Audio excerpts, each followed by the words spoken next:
使うのは、一本のナイフとこういった生木の枝ですねと、こちらムーリッカのフライパンです。でこのフライパンはですね、ブッシュクラフト用のものでして、このように取っ手がありません。でこの取っ手をですね自分でこう作る必要があるんですね。これからやってみようと思いま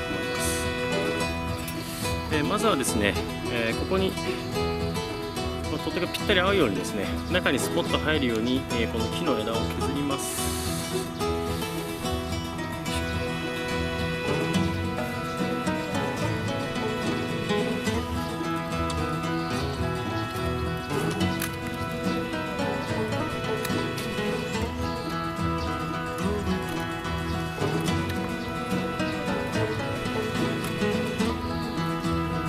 合わせてみます。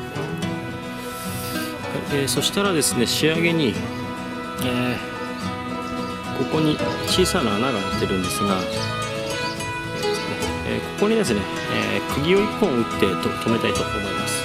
で釘なんですが、ここにこんなちっちゃいもので十分です。抜けなきゃいいだけなので、それを支えるだけですから、ちっちゃいので十分です。打つんですが、物のケツで打ちます。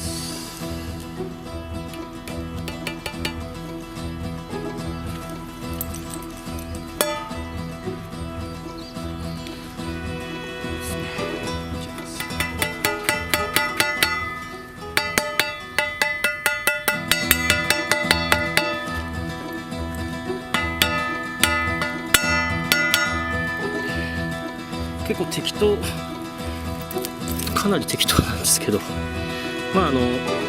これがね抜けないように止まればいいだけなので、こんなでも十分です。これで焚き火に使える長い毛の